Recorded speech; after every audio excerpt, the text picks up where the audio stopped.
when it comes to advertising and sponsorship, you're clearly on the front foot, and I know there's lots of examples within fundraising aspects and charity organisations. And what's been the main reason behind? Has it always been about getting your brand out there, or was it kind of like for like on doing something that feels good and being involved in a number of things with your company?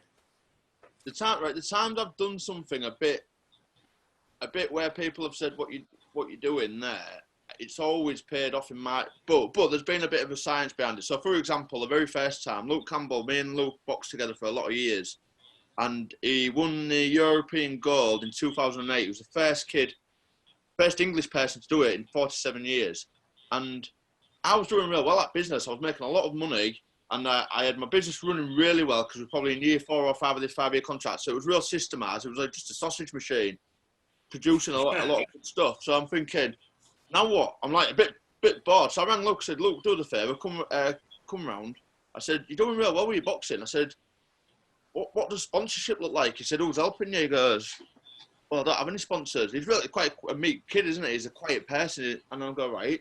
So I said, "Well, I'm doing all right." I said, "Can I sponsor you?" I said, "Would it help you? Do you need it? What's your circumstances?" He goes, "Oh, well, I get lottery funding." And he said, I've not been beat in 22 international contests. I'm looking really good for the Olympics, but I've got a win at the World Championships in, I think it was Kazakhstan. It was Baku. And that's such and such a date. He said, "I'm off to Turkey tomorrow, and I'll probably win the gold there, because as I said, I've not been beat for 22 fights." So I goes, "All right." So I said, "Tell you what, here's my budget per month." And I said, "The Olympics are in 2 years." I said, "I'll give you that per month till the day the Olympics finishes, and I'll give you it whether you qualify or you don't qualify. So I don't want added pressure. If you don't qualify, I'll still give you it till the day they finish." I said, "Would that help you?" And he says, "Yeah." He was like, "Yeah, that'd be really helpful. Thank you." He goes to Turkey the next day. Guess what? He gets beat. Right? He got beat by the Turkish kid in the quarterfinals. He got ripped off. The Turkish kid in Turkey won. Bearing in mind, they all feed into an Olympic qualifier. So I'm thinking, I've just signed this kid and given him a sponsorship deal. Now, the relevance of that a little bit is when you get beat, your funding goes down. So his funding got cut a little bit. I don't know the ins and outs of it, but basically your funding goes down because you lose points and you lose rankings. But luckily, he'd just secured this other pot of money for a couple of years. Now, I don't know how relevant that was to him, but at the time, he wasn't working. He was a full-time athlete, so it all helps, doesn't it? Now, me and Luke became even better friends off the back of that journey, because every time he's fighting, I'm watching it. And then then all of a sudden, he qualifies for the Olympics. So he won the silver in Baku. So we threw a party at the curry house on the corner of Colton Street. Was it Bombay Duck? We threw a party there for him, me and Lindsay, his missus. And then I started getting my marketing head on. I've got the first ever Olympic. He's becoming quite a big face. So what I did was I built a big poster on the side of the A63. It was in the Old Daily Mail, and what it was Lou punching out. Like, that was the angle. It was like a famous Muhammad Ali one. And what it said on the end of his glove was Haltech Eco Lighting, and that was my first sort of real cool branding, because it was right on the side of the motorway. The company that I paid to do the signs, they owned the land. So I was like, "You've got an order, if I can use your land." I've got Luke Campbell with Alltech on his gloves. And that was me thinking, that was quite cool. And then you get the bug for it. But what you moreover get the bug for is helping a local kid. I then get to go to all the fights, and I've followed his career ever since. So in terms of sponsorship and then tying the branding in, that's how it came about originally.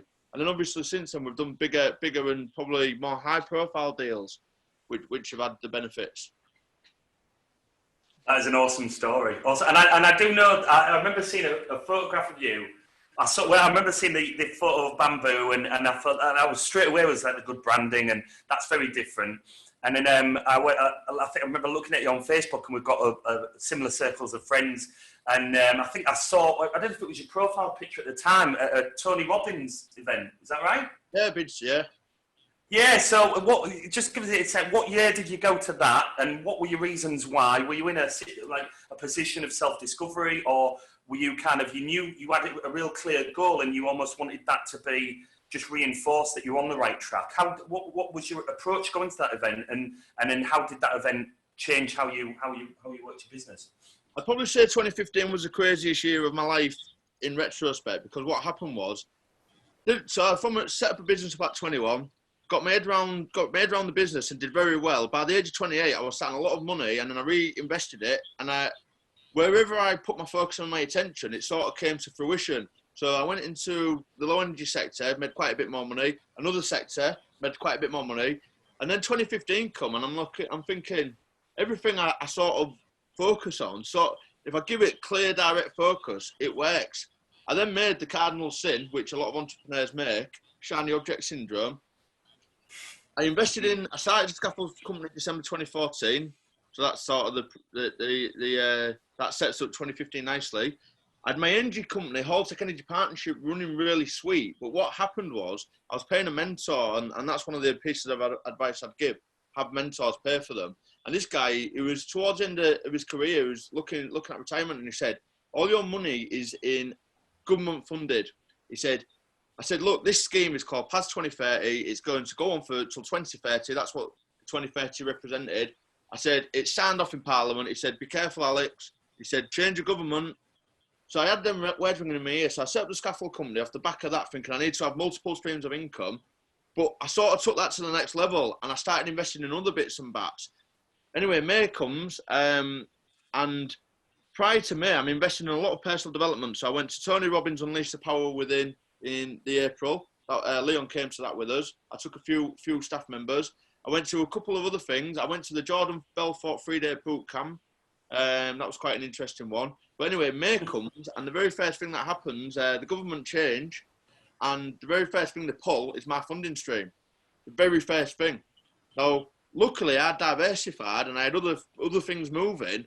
But anyone that had all their eggs in that basket were out of business, literally overnight. Wow. Overnight. Yeah. So, but during that period, I've been on this sort of personal development journey. But middle of the year, I was supposed to be working alongside my partner at the time in the scaffolding, said, look, we'll get this running. I'll show you how it's done. It'll take a year to 2 years to get you fully up to speed. 6 months into that project, my main income stream had the rug pulled from under it. So I had to get over there, and because I literally, all the business was drying up, all the funding was gone.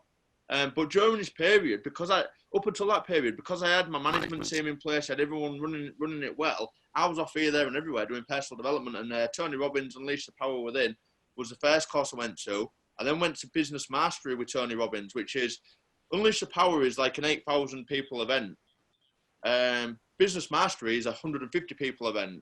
Now, the ticket price is a lot higher because it's a lot more intimate. But I went on that, and I took one of my guys who worked for us, and again, Leon came on that, me, Leon, and one other. So we went to that one. We went to Brian Tracy, a one-day event there. Went to another one called the Millionaire Mind Intensive. I've done a lot of personal development over the last 5 years or so. But then going back to 2015, it was just a year where I got so many things up and running. I set up 4 businesses. I then won a couple of awards, which other companies entered me for. MKM entered me for one. Hull Daily Mail rang me and said, you need to enter this award for a building that I'd invested in. And then I went for the Entrepreneur of the Year. I went for the hat trick, and I personally won all 3 awards, which on the face of it is great. But then all of a sudden, even more people wanted to do business with me. Now I'm in this zone saying yes to everything. And then all of a sudden I'm thinking, right. And then I signed a sponsorship deal with LFC. Then I decided to get divorced. So I've got divorces, sponsorship deals, business 1, business 2, business 3. I've still got my personal development journey. So yeah, 2015. I opened up an academy as well in 2015, which got knocked down to be, it used to be the old Body Factory on Roper Street. So we opened up an academy, and then what happened was the landlord sold the academy, unbeknown to me, on a compulsory purchase, let himself into it, said, you've done all of this work, spent 80 grand on this academy, and you didn't get clarification, so I'm kicking you out. I'm like, I've just improved your building no end. I've got it for 5 years, and you're kicking me out. It was kicking me out because it just sold it to the council from under my feet after I'd spent 80 grand on it. So you can, and all of this is 2015, and that was quite a big deal. Opening that academy, we had MPs there, we had Luke Campbell there, we had a supplier flying from Poland on a private jet to launch the academy and launch the products.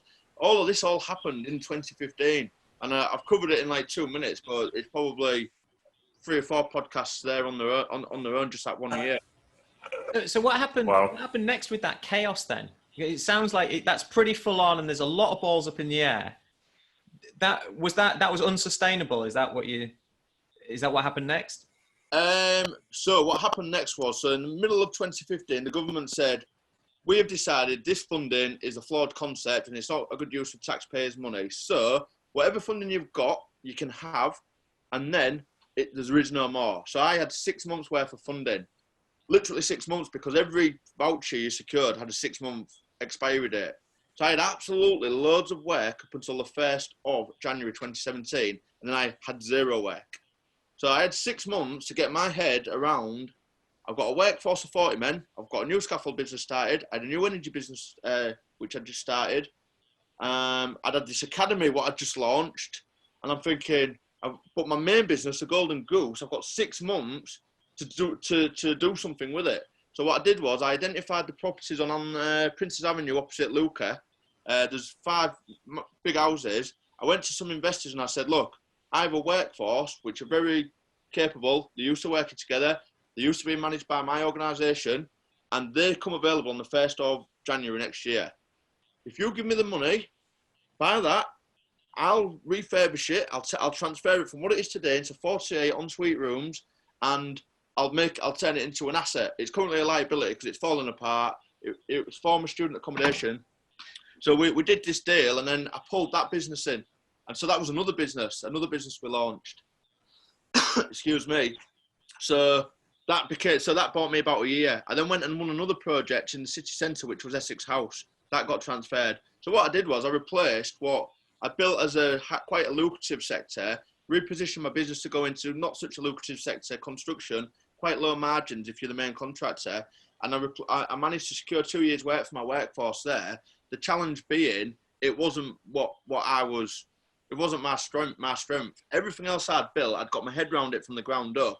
These 2 projects were secured out of necessity. Otherwise, I had no business, apart from the ones I was building. But they were in their infancy to do it of the size I needed to maintain.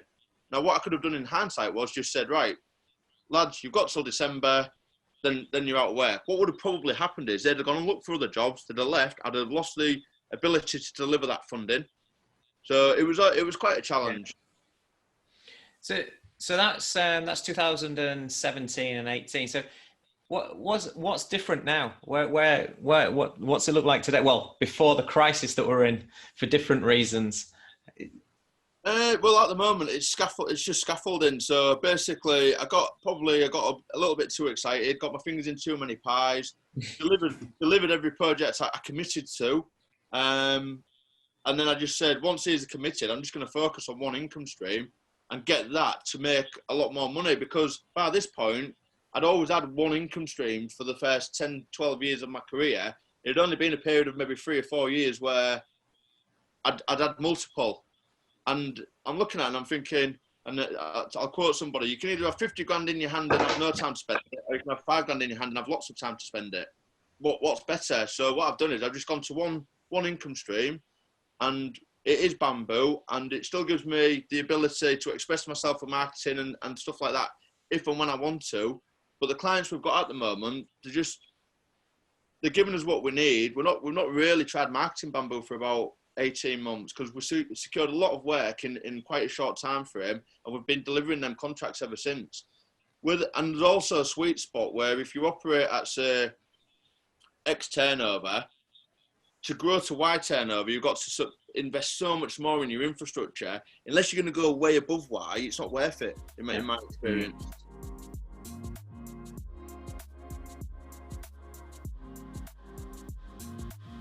Thank you so much for joining us on the Business Lockdown. Please comment, like, share and subscribe to help build our global community. We look forward to seeing you all soon.